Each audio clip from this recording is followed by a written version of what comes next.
বলা হতো পরীক্ষার দিন সকালে কেউ যদি ডিম খেয়ে যায় তাহলে পরীক্ষা নাকি ডিম পায়। এটা ভুয়া কথা, ডাহা মিথ্যা।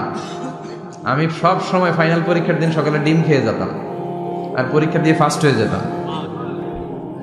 এজন্য ডিম খেয়ে গেলে কেউ ডিম পায় না। আমরা বিশ্বাস করি খাইরিহি ওয়া শাররিহি মিনাল্লাহি, ভালো হোক মন্দ হোক করে কে? আবার ছোটবেলায় বলা হতো ওষুধ খাওয়ার সময় বিসমিল্লাহ বলবি না, কারণ বিসমিল্লাহ বললে বরকত হয়, তোর রোগে বরকত হয়ে যাবে, মানে তোর রোগ বেড়ে যাবে। কি ডাকাত, ভুয়া কথা। সব ভালো কাজের আগে বিসমিল্লাহ। অবশ্যই আপনি ওষুধ খাওয়ার আগে বিসমিল্লাহ পড়বেন। কি পড়বেন? আবার অনেকের মাথার চুলের মধ্যে 2টা গিঁট থাকে, আছে না নাই? 2 গিঁট থাকলে কয় তোর 2 বিয়া, 3 গিঁট থাকলে 3 বিয়া, গিঁট নাই কয় তোর বিয়া নাই, আছে না নাই? এগুলো মুসলমান বিশ্বাস করতে পারে? মুসলমান বিশ্বাস করে একজনকে, তিনি কে? অনেক স্বামী হার্ট অ্যাটাক করে স্ত্রীর কারণে, জানেন ঠিক কিনা? ওই কয় ঠিক, সবাই ভুক্তভোগী। কমন পড়ে গেছে। কানের কাছে এসে বেশি বেশি ঘ্যান ঘ্যান করেন না। ঘরে ঢুকলে চাল নাই, ডাল নাই, এটা লাগবে ওইটা লাগবে, ছেলের ওইটা লাগবে। আস্তে আস্তে দুই পক্ষরেই বললাম, স্বামীরাও সালাম দিবেন, স্ত্রীরাও দিবেন। সালাম মানে শান্তি, তো ঘরটারে শান্তি দিয়ে ভরে দিবে কে? যারা সিরিয়াল দেখে, সিরিয়াল দেখার প্যারা আছে না একটা? 9টায় সিরিয়াল শুরু হবে, 8:30 থেকে প্যারা ওঠে। কথা কন, আমার সিরিয়াল শেষ হয়ে গেল, সব কাজ বাদ দে, তাড়াতাড়ি টিভির সামনে বস, আছে না নাই?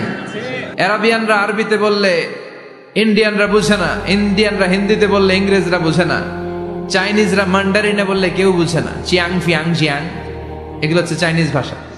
ইয়াং শিয়াং দিয়ে যখন কথা বলে কেউ বুঝে না। প্রথম মাগরিবের সালাত পড়ে আমি প্রথম নিগ্রু মানুষ আবিষ্কার করলাম। এর আগে কোনোদিন কালো মানুষ দেখি নাই। সালাম ফিরে ডানে দেখে এক নিগ্রু, বায়ে দেখে আরেক নিগ্রু। আমি মনে করছি কেরামান কাতিবিন। এই নিগ্রু দেখে আমি দিছি দৌড়। সবাই কই দৌড়ান কেন? আমি বললাম এরা কারা? আমারে বলা হলো এরা আপনার বন্ধু। এরা কি? এই কালো লোক নাকি আমার বন্ধু। বললো 5 বছর এই নিগ্রুদের সাথে আপনার থাকতে হবে।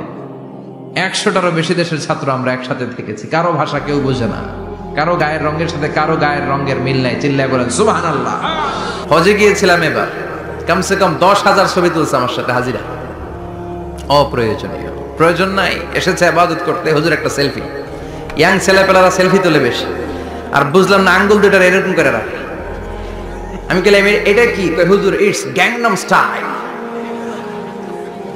এটা কি? Gangnam style. এরকম বাঁকা করে থাকবে আর এরকম দুইটা ছবি তুলবে। তো এগুলো অনর্থক।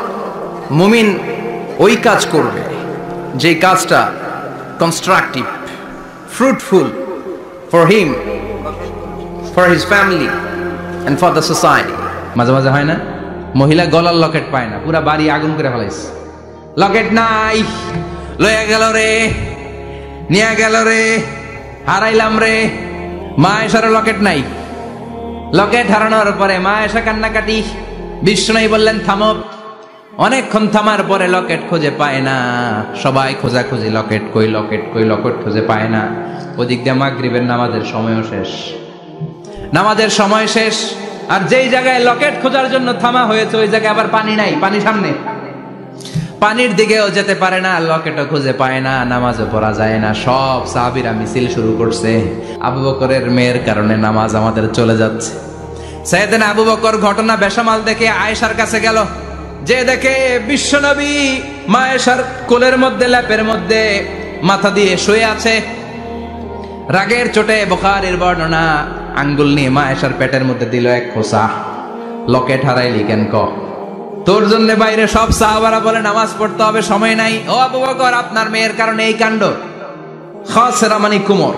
আবু বকর মা আয়েশার খাসরাতে এত জোরে গুতা মেরেছেন, মা আয়েশা বললেন এই গুতার কারণে আমি অনেক দূরে চলে যাওয়ার কথা ছিল ব্যথার চোটে, কিন্তু যাই নাই। কারণ কোলে কে? কোলের মধ্যে বিশ্বনবীর মাথা। নড়ে গেলে বিশ্বনবীর ঘুম ভেঙে যাবে, ব্যথাটা হজম করেছি, নড়ি নাই। আল্লাহ তখন আয়াত নাজিল করলেন, ফালাম তাজিদু মাআন ফাতায়াম্মামু সাঈদান তাইয়্যিবা। ও সাহাবারা, মিছিল বন্ধ করো। কোন নারীর বিরুদ্ধে মিছিল করো? এই নারীর সাথে তো বিয়ে আমি সরাসরি বিশ্ব নবীর দিয়েছি, যাও ওযুর জন্য টেনশনে ছিলা, টেনশনের দরকার নাই, আয়েশার কারণে আজকে নতুন করে একটা বিধান দিলাম, আজ থেকে যদি ওযুর পানি না পাওয়া যায় বালুর মধ্যে 2 হাত বাড়ি মেরে তায়াম্মুম করো, নামাজ পড়ে নাও, কবুল করে নিবে কে? এই মা আয়েশার লকেট হারানোর কারণে তায়াম্মুমের বিধান নাজিল হয়েছে। কোন সুবহানাল্লাহ। অনেক ডাকাইতেছে, মেয়ে হইলে অখুশি হয়, ছেলে হইলে পাড়ার সবারে জিলাপি খাওয়ায়, পাড়ার সবারে মিষ্টি খাওয়ায়, মেয়ে হইলে কিচ্ছু খাওয়ায় না, আছে না নাই? কিন্তু আমরা মেয়ে হলে খুশি হব। কার কার প্রথম সন্তান মেয়ে? হাত তোলেন। 1 জন, 2 জন, 3 জন। প্রথম সন্তান মেয়ে কার? হ্যাঁ, অনেকে আছে তো মাশাআল্লাহ, আপনারা অনেক বরকতময়, আলহামদুলিল্লাহ। হাত নামান। আমারও প্রথম সন্তান মেয়ে, তিনটাই মাইয়া। জান্নাত একটা আমার দিয়েন, তার মানে 3 জান্নাতের মালিক। মাশাআল্লাহ, আল্লাহ বাইরে তুমি কবুল করো। বিয়ে করলে পুরুষ মহারণা পাবে না, দিবে, কিন্তু আমরা এতগুলা টাকা নিয়ে আসি, ডাকাইত, আছে না নাই? সারা জীবন মেয়েটারে লালন পালন করলো, একটা মেয়ে হলো একটা বাবার কলিজা, মেয়ে দিয়ে দিল মানে বাবা কলিজা ছিঁড়ে দিল, আর কি চাস? ডাকাত, ফকির কোথাকার। খবরদার, বিয়ের মধ্যে 1 টাকা যদি তুমি যৌতুক খাও, কিয়ামতের দিন আল্লাহ তোমারে ছাড়বে। যৌতুকের সাথে ইসলামের কোনো সম্পর্ক জন্য কলবের মধ্যে আল্লাহর জিকির বসাতে হবে। কি বসাবেন? নাকি আয়না? অনেকে আয়না বসাতে চায়, বসায় না? কি বলে? আয়না বসায় দে মোর কলবের ভিতর। না, আয়না বসাবো না, এই কলবে থাকবে সুবহানাল্লাহ, আলহামদুলিল্লাহ, লা ইলাহা ইল্লাল্লাহ, আল্লাহু আকবার। এই 4টা জিকির সবচেয়ে সেরা জিকির। খেয়াল রাখবেন, কাবা ঘরের যে স্বর্ণ দিয়ে খচিত দরজা, এই হাজরা আসাদের কর্নার আর দরজার মাঝখানে ছোট্ট একটু জায়গা, এটারে আরবিতে বলে মুলতাজাম। সাহাবারা এই জায়গাটার সাথে লেগে থাকতেন, পেট লাগিয়ে, গাল লাগিয়ে, চোখ লাগিয়ে, মুখ লাগিয়ে কাঁদতেন আর দোয়া করতেন। আর এই জায়গায় পেট লাগিয়ে, শরীর লাগিয়ে দোয়া করলে ওই দোয়া আল্লাহ ফিরিয়ে দেয় না। কিন্তু ওই জায়গায় দোয়া করার চান্সও এত সহজে পাওয়া যায় না, ধাক্কা ধাক্কি যুদ্ধ করতে হবে আপনারে। তো এক মাওলানা চান্স পাইছে ওইখানে, অনেক ধাক্কা ধাক্কি করে, খাইয়া দেয়া শক্তি কইরা ধাক্কা ধাক্কি, পাকিস্তানি পাঠানি যেগুলো আছে, 8-10টা পাঠান একসাথে দাঁড়ালে ওগুলার জ্বালায় কিছুই করা যায় না। এইভাবে তাকাইতে হয় ওদের দিকে, তাকাইলে আপনার টুপি পরে যাবে পিছনে, ইয়া উঁচু লম্বা। তো এই মাওলানা অনেক ধাক্কা ধাক্কি করে কোন রকম ওই মুলতাজামে হাত লাগাইতে পারছে। এখন আবার তো আরেক ধাক্কায় কই যে চলে যাবে কোনো হিসাব নাই। তো সেইখানে দাঁড়াই আল্লাহর কাছে দোয়া করছে, যেহেতু এই জায়গায় দোয়া করলেই আল্লাহ কবুল করে, এখন কয়টা চাবে আল্লাহর কাছে, সময় তো নাই। সে ওখানে হাত লাগিয়ে দোয়া করতেছে, আল্লাহ একটাই দোয়া, জীবনে যত দোয়া করছিলাম আর করবো সব দোয়া তুমি কবুল করে নিও।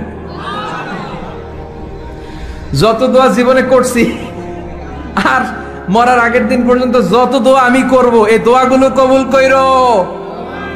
এই একটাই চাওয়া, আর কিছু চাইলাম না তোমার কাছে। তো কিছু বাকি রাখছে?